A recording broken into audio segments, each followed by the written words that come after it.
प्रावधान या जो मुख्य प्रावधान है वो 1937 तक इम्प्लीमेंट हो पा रहे हैं। तो 1937 तक इसकी स्थापना की गई और इसका मुख्य कार्य था कि जो मुद्रा है उस यानी एक तरह से इसका एक केंद्रीय नियंत्रण स्थापित करना। अलग राज्यों में अलग अलग पद्धति अगर है या कीमतें अलग अलग हैं, जैसा कि हमने बात की कि कई बार भारतीयों ने ये भी मांग की है कि जो भारतीय मुद्रा और जो ब्रिटिश मुद्रा है उसके मध्य जो अंतर बहुत ज़्यादा है उस अंतर को कम किया जाना चाहिए, या जो भारत के जो आर्थिक शोषण हो रहे हैं उसके जो आंकड़े हैं उन आंकड़ों को भी इसके द्वारा नियंत्रित करने का प्रयास किया जा रहा है। यानी इनडायरेक्टली ये भारत और ब्रिटिश सरकार के बीच में जो आर्थिक विवादों को संतुलित करने का काम भी ये करेगा। ऐसी बहुत सारे कार्य इसके द्वारा किए जा रहे हैं। ये हमारा चौथा ऐसा संगठन था जिसकी जानकारी हमें होनी चाहिए और जो वर्तमान में भी काम कर रहा है। आगे देखें आप। अब मैं बात कर रहा हूं इस छठे बिंदु की, जो प्रांतीय स्वायत्तता है। प्रांतीय स्वायत्तता, ठीक है, प्रोविंशियल ऑटोनॉमी।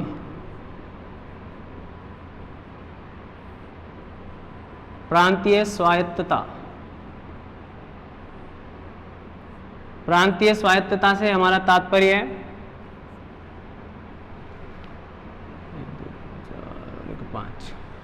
प्रांतीय स्वायत्तता आप समझ गए होंगे, यानी प्रांतों को प्रशासनिक दृष्टिकोण में ज्यादा छूट देना। प्रांतों को प्रशासनिक छूट मिले, ठीक है। जैसा कि मुझे पता है 1919 के अधिनियम के द्वारा आंशिक आधार पर दी गई थी, ठीक है, आंशिक आधार पर ये छूट दी गई थी। यानी रक्षित और हस्तांतरित विषयों के आधार पर जो डिवाइडेशन किया गया था तो उसमें हस्तांतरित जो विषय थे उनके मामले में इन्हें छूट प्राप्त थी, इसलिए आंशिक छूट मिली थी। उस आंशिक छूट को समाप्त करके 1935 में पूर्ण छूट के रूप में दे दिया गया, मतलब उसकी तुलना में ज़्यादा छूट मिल गई। ये जो डिवाइडेशन था उसे समाप्त कर दिया गया और प्रशासनिक दृष्टिकोण से राज्यों को अपने क्षेत्र विशेष में कार्य करने के लिए ज़्यादा छूट दे दी गई। तो आप समझ सकते हैं कि कितनी इंपॉर्टेंट है। यानी यहाँ पर स्वायत्तता दी गई है प्रांतों को, हालांकि गवर्नर वहाँ पर है लेकिन गवर्नर के जो अधिकार हैं उनको भी 1919 के अधिनियम की तुलना में थोड़ा कम कर दिया गया या सीमित कर दिया गया। तो ये भी इस अधिनियम की महत्वपूर्ण विशेषता है और इसको हम आगे और भी डिस्कस करेंगे, क्योंकि हमारा जो सिलेबस है उसमें कहा गया है कि 1935 का अधिनियम पढ़िए लेकिन प्रांतीय स्वायत्तता के संदर्भ में आपको ज़्यादा ध्यान देना है, यानी प्रांतीय स्वायत्तता को ध्यान में रखते हुए उसे काम करना। तो स्पष्ट बात ये आई है कि बस वो जो डिवाइडेशन था रक्षित और हस्तांतरित विषयों का उसे समाप्त कर दिया गया और जो सभी विषयों को ध्यान में रखते हुए गवर्नर को और प्रशासन में मंत्रिपरिषद के माध्यम से कार्य करने की छूट यहाँ पर दी गई है। यानी प्रांतों को अपने कार्य क्षेत्र में ज़्यादा प्रभावी या उत्तरदायी बनाने का जो दायित्व था वह इस अधिनियम के द्वारा प्रदान किया गया। अगला जो हमारा बिंदु था वो है केंद्र में द्वैध शासन की स्थापना। केंद्र में द्वैध शासन की स्थापना। आप देखिए जो व्यवस्था 1919 में प्रांतों के लिए लागू की गई थी, यानी जो व्यवस्था 1919 में प्रांतों में थी हस्तांतरित और रक्षित विषय के रूप में, वही व्यवस्था 1935 के अधिनियम के द्वारा प्रांतों से हटाकर केंद्र में कर दी गई है। यानी केंद्र में अब दो तरह की सूचियों के अंतर्गत शासन किया जाएगा। अब सूचियां दो तरह की हैं, तो प्रशासनिक अधिकारी भी दो तरह के हैं, जैसे कि हमने 1919 में पढ़ा था। तो यहाँ पर जो हम बात कर रहे हैं कि 1919 का जो द्वैध शासन था प्रांतों में, उसे 1935 के द्वारा केंद्र में लागू किया गया। उसे केंद्र में लागू किया गया। अब यहां लागू कैसे किया गया कि जो वैदेशिक संबंध थे,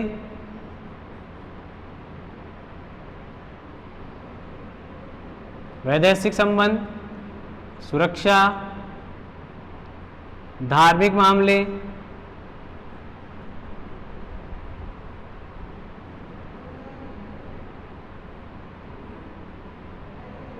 धार्मिक मामलों के अलावा कबायली इलाकों का प्रशासन,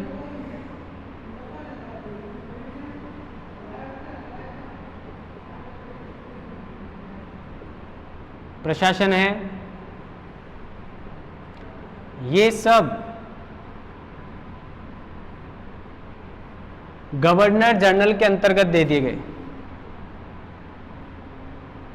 गवर्नर जनरल और उसकी सहायता के लिए 3 सदस्य निर्धारित कर दिए गए मैक्सिमम। ठीक है, आपको ध्यान रहनी चाहिए कितने सदस्य हैं, 3 सदस्य। ठीक है, और जो शेष विषय बच गए इनको छोड़कर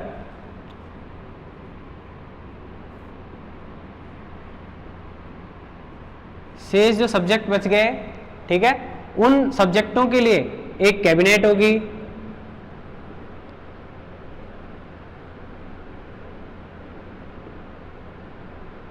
उस मंत्री परिषद में अधिकतम यानी मैक्सिमम 10 मंत्री होंगे या अधिकतम 10 सदस्य होंगे उसमें। ये सदस्य गवर्नर जनरल को सलाह देंगे।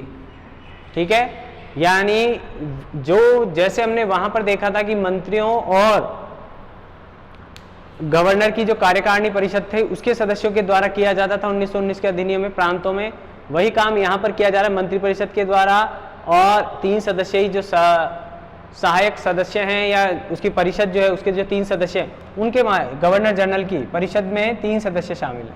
तो ये 2 अलग अलग तरह के प्रशासनिक अधिकारी हो रहे हैं। आप देखें 2 तरह का प्रशासन, 2 तरह के प्रशासनिक अधिकारी, मेन व्यक्ति एक है लेकिन उसको सहायता देने वाले लोग अलग अलग हैं।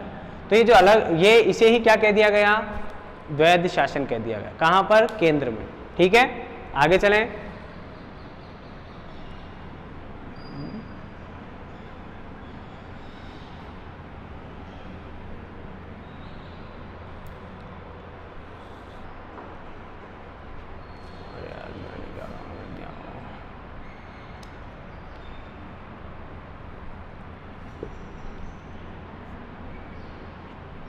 अगर हम बात करें कि मताधिकार जो था, एक बिंदु वहां अगर मैंने छोड़ दिया है,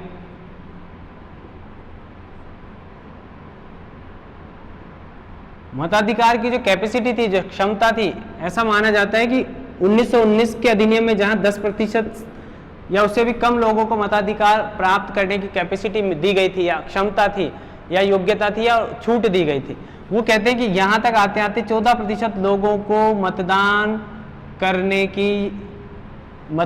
की जो पावर थी, शक्ति थी या मतदान करने का अधिकार दिया गया। यानी वो जो अधिकार वहां था वो बढ़कर यहाँ पर कितना हो गया, 14%, ऐसा कहा गया। तो ये भी इस अधिनियम में बहुत बड़ी बात थी। मैंने पहले बताया महिलाओं को भी अधिकार था कि वो वोट कर सकती थी, निर्वाचन में खड़े होने का भी अधिकार महिलाओं को दिया गया। तो इस आधार पर अगर हम देखें तो यह संविधान अपने आप, ये जो अधिनियम था, यह अधिनियम उस समय भी बड़ा क्रांतिकारी था और आज भी, क्योंकि आज भी महिलाओं को नहीं मिल पाया है 33% रिजर्वेशन, वो भी लोकसभा। ठीक है, तो आज भी महिलाएं इसके लिए संघर्षरत हैं। तो वोट देने का अधिकार तो दिया इसके द्वारा, लेकिन यह है जो निर्वाचन क्षेत्र में खड़े होने की जो फिक्स 33% रिजर्वेशन की जो बात है, वो अभी तक केंद्रीय स्तर पर लागू नहीं हो पा रही है। तो इसका भी हम ध्यान रखेंगे, ये भी हमें बहुत अच्छी बात है। ये दिया गया मताधिकार उस समय महिलाओं को, आज ये उपलब्ध नहीं है। अभी मताधिकार है लेकिन उससे आगे हम बढ़ चुके हैं। मताधिकार तो मिला लेकिन उससे आगे हम बढ़ चुके, चुनाव में हमें खड़ा होने के लिए हमारे फिक्स सीटें रिजर्व कर देनी चाहिए, लेकिन ऐसा नहीं हो पाया। आगे देखिए आप, शक्ति विभाजन जो वहां लिखा हुआ है। शक्ति विभाजन से आप समझ सकते हैं कि शक्ति विभाजन का मतलब हो गया कि राज्यों और केंद्र के आपसी संबंधों को संतुलित करने के लिए विषयों का डिवाइडेशन इस प्रकार से किया जाना चाहिए कि कोई भी प्रांत के विषय आपस में नहीं टकराएं, पहली बात तो, यानी एक प्रांत के और दूसरे प्रांतों के मध्य विवाद खड़ा नहीं हो। दूसरी ओर प्रांतों और केंद्र सरकार में भी किसी तरह का कोई विवाद खड़ा नहीं होना चाहिए।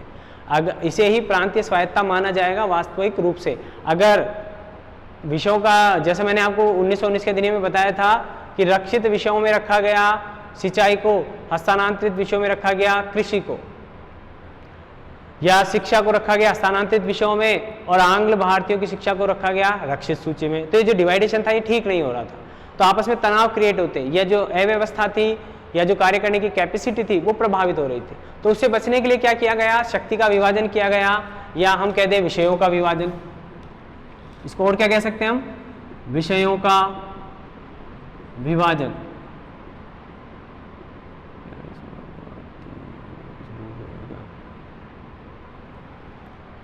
ठीक है, विषयों का विभाजन। इस विषयों के विभाजन से हमारा तात्पर्य है कि यहां पर कितनी सूचियां बना दी गई, 4। अब यहां पर देखिए आप कौन कौन सी सूची हो गई, संघ सूची, समवर्ती सूची,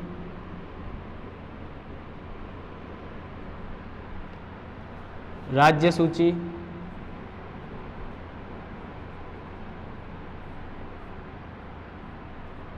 और अवशिष्ट सूची।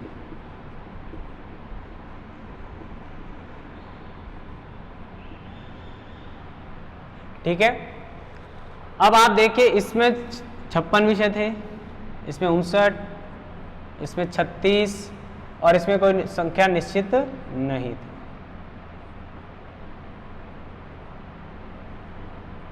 अब आप देखिए भारत में, वर्तमान भारत में भी इसी प्रकार विषयों का 7वीं अनुसूची में डिवाइडेशन किया गया है। यानी जो ये विषय डिवाइडेशन किए गए हैं, ऐसा का ऐसा डिवाइडेशन आज भी भारतीय संविधान में उपलब्ध है। यानी ये जो विशेषता है ये आज भी हमारे साथ है। विषयों का विभाजन करने का जो आधार था, वो आधार क्या था, कार्य क्षेत्र का स्पष्ट विभाजन, कार्य क्षेत्र का स्पष्ट विभाजन।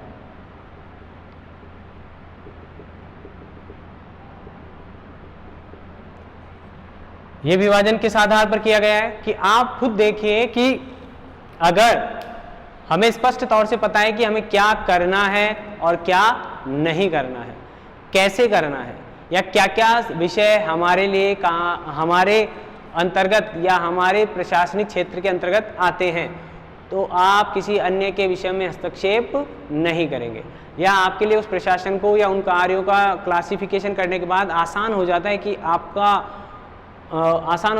आपका ध्यान भी एक जगह डाइवर्ट रहेगा, उन सूचियों पर निर्भर करेगा।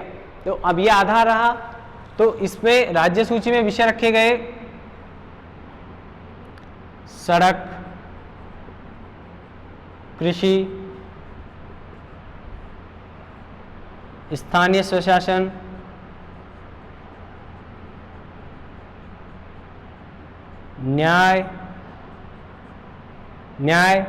न्यायालय,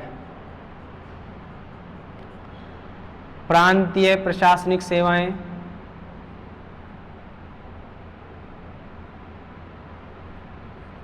लोक सेवाएं,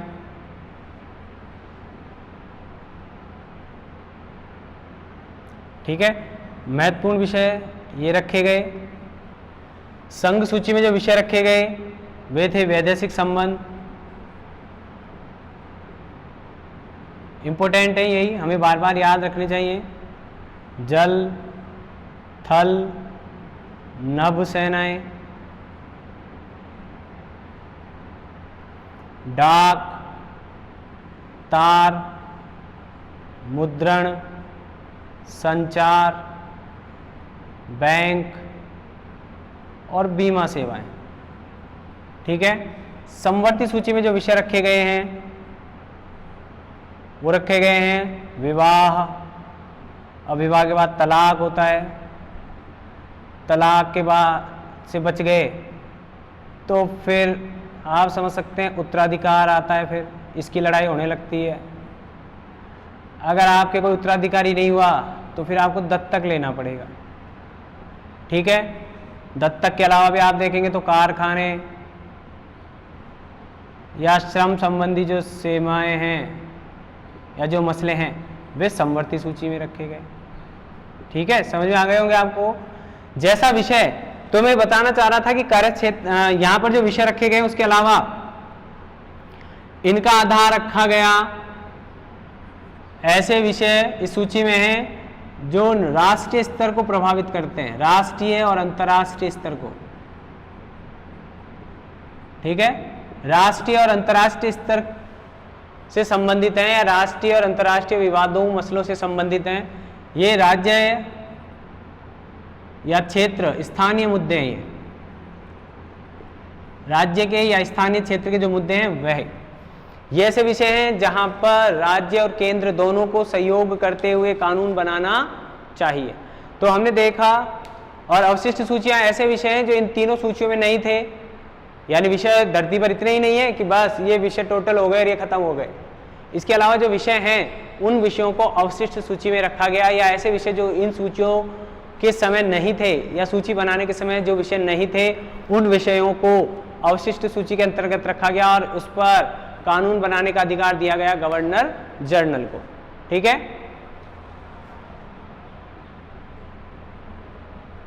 ये तो आपको जनरली पता ही है कि अगर यहां पर राज्य सूची के जो विषय हैं उन पर कानून बनाएगी राज्य व्यवस्थापिका। मैं और थोड़ी सी सफाई कर दूं,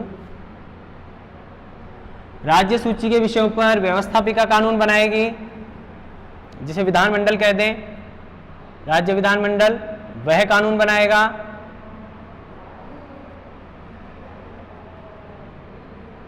यहां पर केंद्रीय विधानमंडल,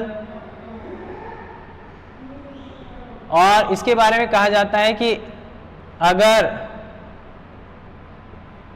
केंद्रीय या संघीय, प्रांतीय, राज्य, ठीक है, इसके बारे में कहा जाता है कि अगर इस सूची के विषयों पर प्रांतीय विधानमंडल और केंद्रीय विधानमंडल के कानूनों में अगर किसी प्रकार का कोई विरोधाभास है तो राज्य विधानमंडल के द्वारा बनाया गया कानून उस सीमा तक रद्द होगा या अवैध होगा या मान्य नहीं होगा जिस सीमा तक इसका केंद्रीय विधानमंडल से विवाद है। जहां तक किसी तरह का विवाद नहीं है वहां तक राज्य विधानमंडल का कानून समवर्ती सूची के विषयों पर मान्य होगा। उसके आगे की सिचुएशन पर कानून केंद्रीय विधानमंडल का ही लागू होगा, यानी इनडायरेक्टली केंद्रीय विधानमंडल को या केंद्र सरकार को राज्य सूची के ऊपर राज्य सरकार के ऊपर वरीयता दी जाएगी समवर्ती सूची के विषयों को लेकर। आगे चले हम, तो इस तरह का डिवाइडेशन कर दिया गया था, यह भी इसकी एक बहुत अच्छी विशेषता रही। आगे चले,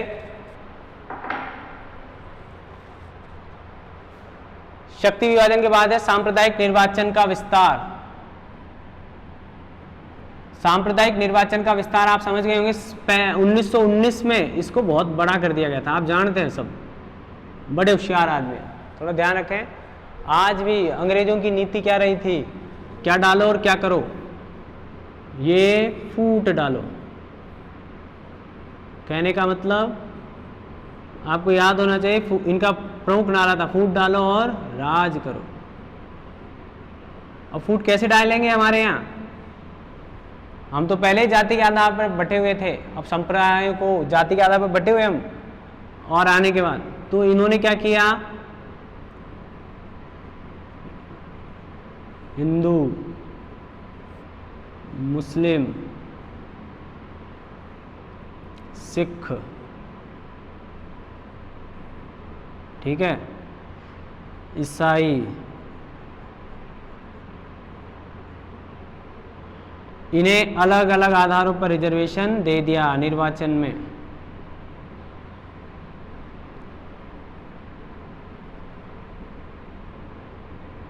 ठीक है, निर्वाचन क्षेत्रों का डिवाइडेशन किया।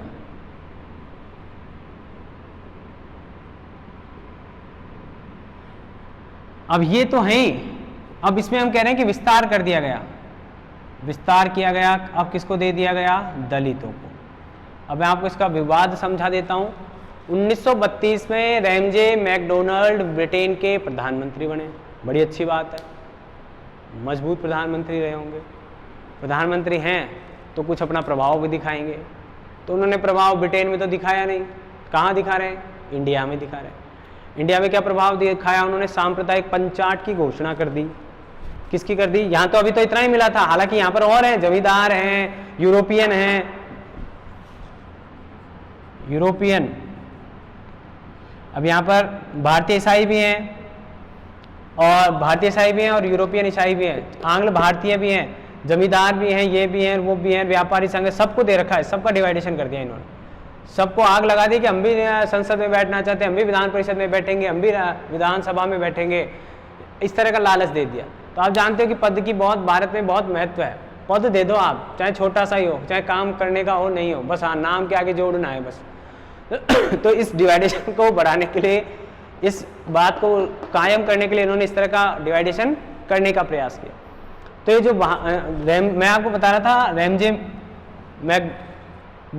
रैमजे जो कि ब्रिटिश प्रधानमंत्री हैं, रैमजे मैकडोनाल्ड, उन्होंने 1932 में सांप्रदायिक चार्ट की घोषणा की, और उन्होंने उसमें घोषणा की थी कि भारतीयों को 1919 के अधिनियम से आगे जाकर, 1919 का मैंने बताया भी आपको, आगे जाकर दलितों को भी इस तरह का निर्वाचन क्षेत्र में स्थान देना निश्चित किया, घोषणा कर दी कि हम दलितों को भी स्थान देंगे।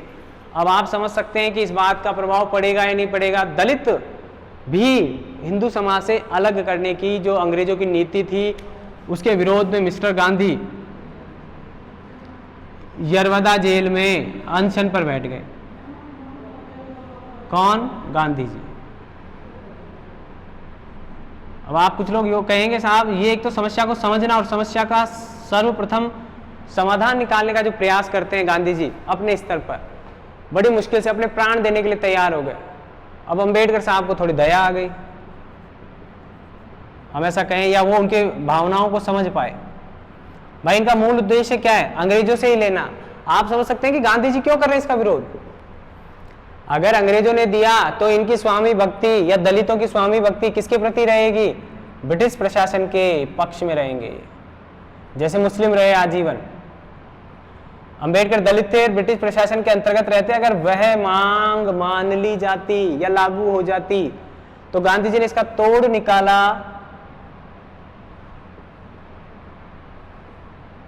इसको लिख दूं पहले मैं, आप कंफ्यूज नहीं रहे बाद में, सुनने के अलावा लिखा हुआ भी मिलना चाहिए। रहते दलित, ठीक है, तो इसका क्या तोड़ निकाला उन्होंने कहा गांधी जी और इस अंबेडकर के बीच में सितंबर 1932 में पूना समझौता हुआ, पूना पैक्ट जिसको जानते हैं आप, याद रखें इस बात को भी। हमारी राजनीति समझा रहे हैं हम, आप किस तरह से अपनी बात मनवा सकते हैं या किस तरह से किसी बात नाजायज बात का विरोध भी कर सकते हैं। आप अपनों से कैसे लड़ेंगे? आप क्या आप उनके खिलाफ नारेबाजी करते? क्या आप हरिजनों के खिलाफ, दलितों के खिलाफ, या उनको देश से निकाल देते या कुछ और ऐसा कर सकते थे क्या आप? अगर आपको इस तरह का डिवाइडेशन पसंद नहीं आ रहा था, आप क्या करते? आप उन्हें घर में, यानी एक तरह से हमारे घर में डिवाइडेशन हो रहा है तो हम किस तरह से उस डिवाइडेशन को आसानी से रोकने का प्रयास कर सकते हैं। तो ये गांधी जी ने किया, अनशन पर बैठे। अनशन का रिजल्ट ये रहा, कई दिनों तक अनशन करते रहे, अंबेडकर नहीं माने, फिर एंड में जाकर अंबेडकर मान रहे। तो ये पूना समझौता हुआ दोनों के बीच, और इसके तहत ये तय किया गया कि कांग्रेस अपने स्तर पर ही, कांग्रेस अपने स्तर पर ही, यानी अपने स्तर पर ही इन दलितों के लिए सीटें छोड़ देगी या दलितों को खड़ा करेगी, दलित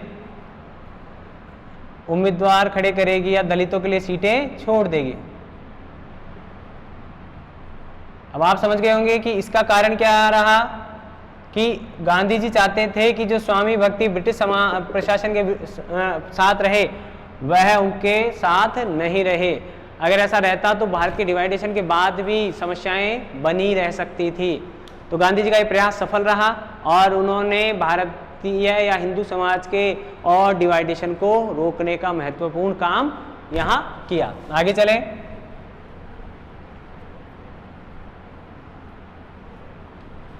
नेक्स्ट बिंदु देखें आप, ब्रिटिश संसद की सर्वोच्चता। अब प्रांतों में और केंद्र में कानून बनाने का अधिकार मिलने के बाद जो प्रांतीय व्यवस्थापिका थी, कानून कौन बना रहा है या प्रशासन कौन कर रहा है, कानून बना कौन रहा है?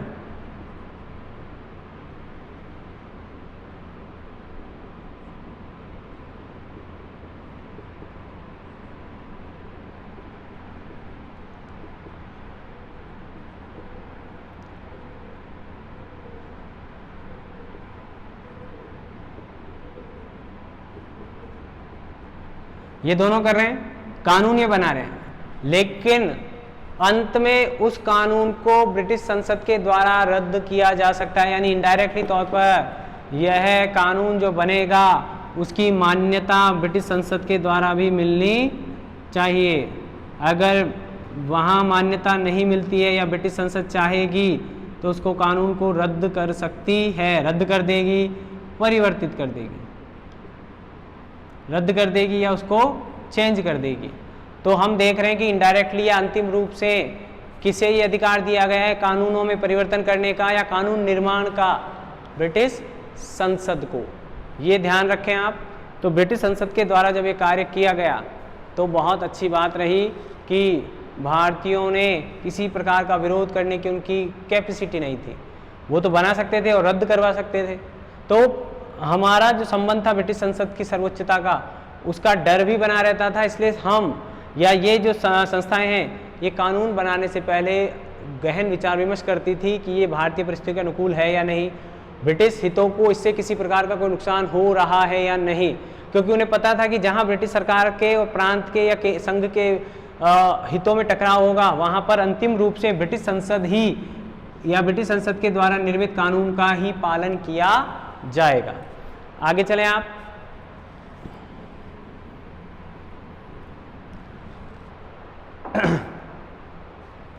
पहले इसको देख लें।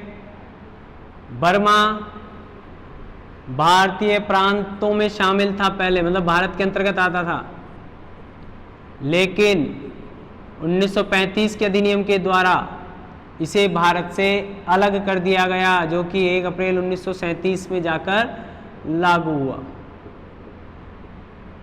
1 अप्रैल 1937 से बर्मा भारत का अंग नहीं रहा। ऐसे ही अदन जो है, अदन को भी अलग कर दिया गया 1935 के द्वारा, और यह भी 1 अप्रैल 1937 से भारत का भाग नहीं रहा। तो अब ये किसके अंतर्गत आ गए? ब्रिटिश औपनिवेशिक जो केंद्र है,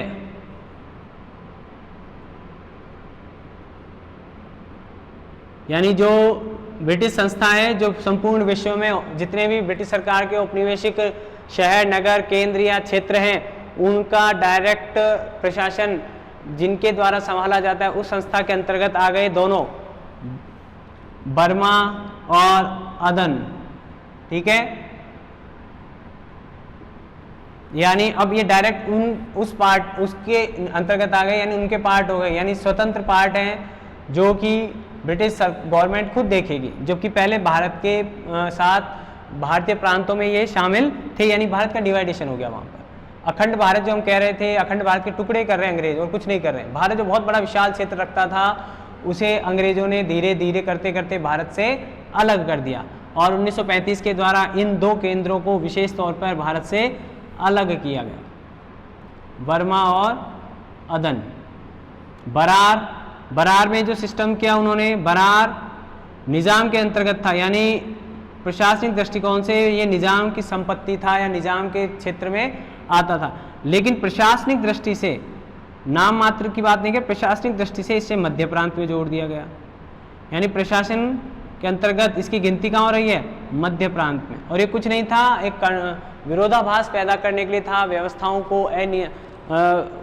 को सुचारू रूप से नहीं चल पाए या इनमें आपस में किसी तरह का कोई विवाद उत्पन्न हो, ऐसी अंग्रेजों की नीति थी, जिससे कि उनका जो प्रशासन में हस्तक्षेप था वो बना रहे, ऐसी इनकी इच्छा थी, और इसी कारण उन्होंने इस प्रकार का डिवाइडेशन किया।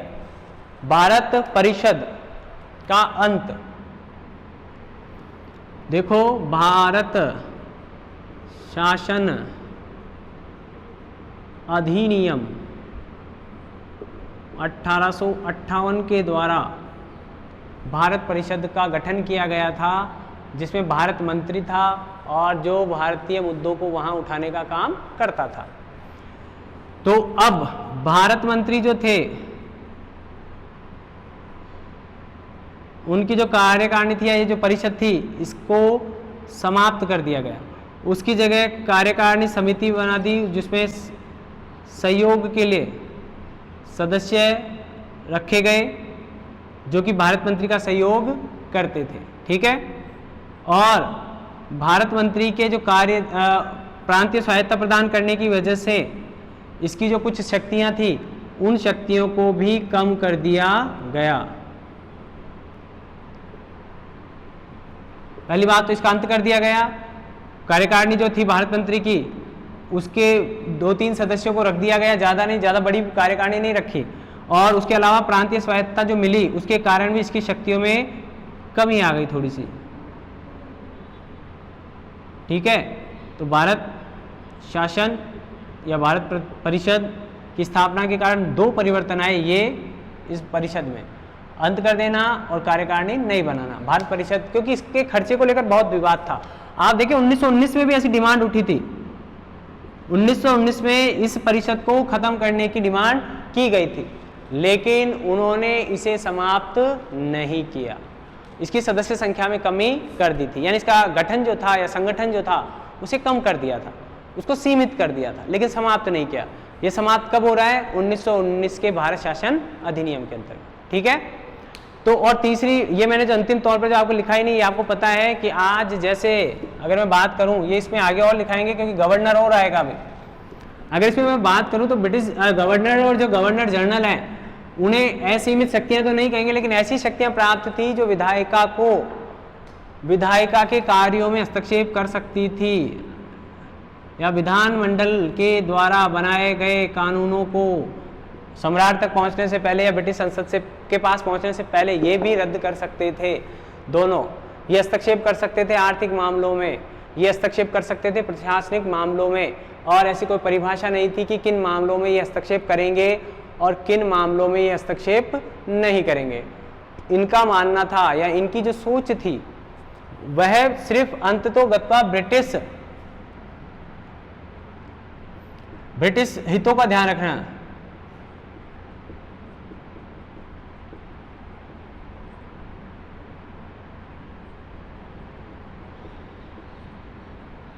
वित्तीय मामलों में हस्तक्षेप,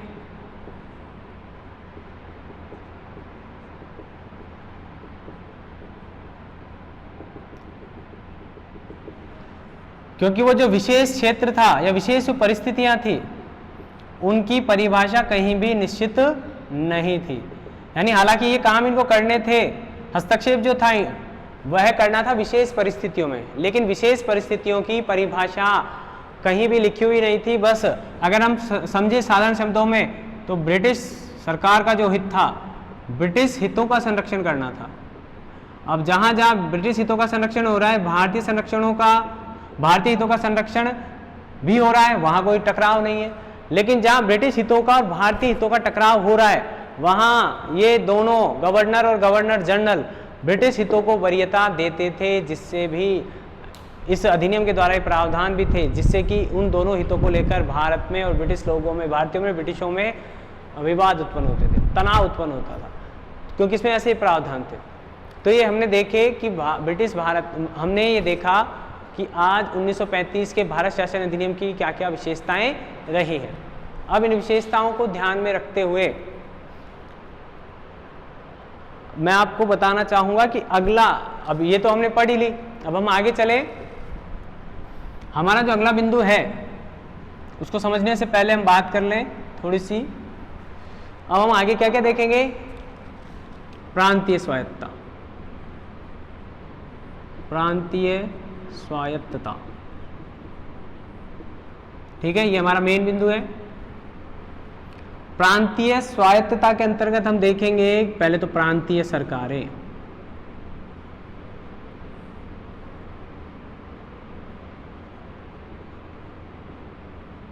ठीक है, इसका अर्थ देखेंगे ऊपर वाले का। प्रांतीय सरकारों का गठन कैसे हुआ, क्या क्या उनकी सीटें थी, तो उनको ध्यान में रखते हुए। ठीक है, उसके बाद हम देखेंगे गवर्नर। ये 4 व्यक्ति पढ़ लेंगे तो हमारा काम हो जाएगा सारा। गवर्नर, मंत्रिपरिषद, मंत्रिपरिषद के बाद है विधानसभा, फिर उसके भी बाद है विधान परिषद,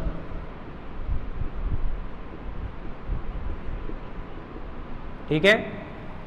गवर्नर के अंतर्गत हम पढ़ेंगे गवर्नर का नियुक्ति,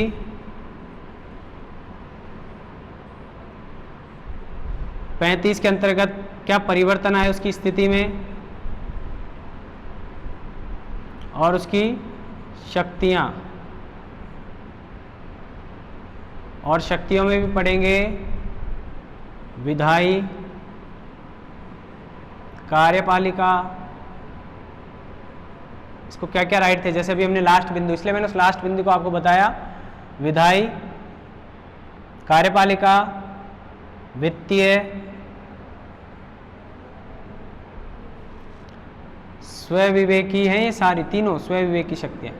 वित्तीय के अलावा विशेष दायित्व, जो अभी मैं बता रहा था ऊपर आपको, विशेष दायित्व, ठीक है। उसके अलावा आएगी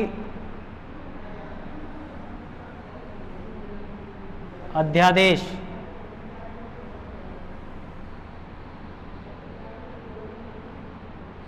और एक और आएगी जिसकी हम बात करेंगे। ये सारी चीजें वर्तमान में भी हैं, तुलना करते हुए देखेंगे तो ये सारी शक्तियां पढ़ी जाएंगी। मंत्रिपरिषद का वही गठन, संख्या, दायित्व, क्या दायित्व रहेगा इनका, कितनी संख्या होगी, क्या गठन किया जाएगा, कैसे हटाया जाएगा, किसके प्रति दायित्व रहेगा, तो ये बातें हमको पता होनी चाहिए। विधानसभा का हम पढ़ेंगे गठन, दोनों का मान लीजिए आप, ठीक है, गठन, और उस गठन के अंतर्गत वही विधायी कार्य, वित्तीय कार्य, कार्यपालिका के कार्य,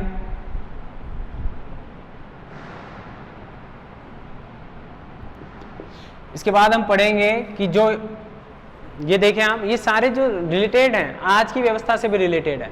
आप इन्हें पढ़ेंगे तो आपको पता लगेगा कि अच्छा धन विधेयक दोनों सदनों में प्रस्तुत किया जाना चाहिए, तो वह धन विधेयक आज भी दोनों सदनों में प्रस्तुत किया जाना। आज धन विधेयक को छोड़कर जो भी विधेयक है, धन विधेयक को छोड़कर या धन विधेयक को छोड़कर जो भी विधेयक है वो दोनों सदनों में से किसी भी सदन में प्रस्तुत किए जा सकते हैं, लेकिन धन विधेयक को पहले लोकसभा में प्रस्तुत किया जाएगा। तो यहाँ पर विधानसभा आ रही है उस टाइम, ठीक है। गवर्नर, यहाँ जब बात करेंगे तो गवर्नर आज भी किसी विधेयक को विधानसभा के द्वारा पारित किसी विधेयक को राष्ट्रपति की स्वीकृति के लिए रिजर्व कर सकता है, ऐसी व्यवस्था यहाँ की गई है। कौन कौन से सदस्य, आज भी हमारे कई राज्यों में 2 परिषदें या द्विसदनात्मक व्यवस्था है, ठीक है। आज उससे पहले यहाँ भी द्विसदनात्मक व्यवस्था रह चुकी है। तो ये जो व्यवस्थाएं हैं इनका ध्यान तो करेंगे, यानी इन सब का अध्ययन जब हम करेंगे तो उसके आधार पर हम निष्कर्ष निकालेंगे कि वाकई में प्रांतीय स्वायत्तता प्राप्त हुई या नहीं हुई, प्रांतीय स्वायत्तता मिली या सिर्फ कागजी रह गई, प्रांतीय स्वायत्तता प्राप्त हुई या नहीं, या किस सीमा तक, ठीक है। इसका अध्ययन करेंगे तो ये हमारा टॉपिक पूरा हो जाएगा। फिर हम अब नेक्स्ट वीडियो में हम देखते हैं, आप पहले उन विशेषताओं को एक बार देखें और उनमें उनको अच्छे से याद करने की कोशिश करें, जिस क्रम में लिखाई है उस क्रम में देखें पहले और फिर उसे याद करें, ठीक है। Thank you.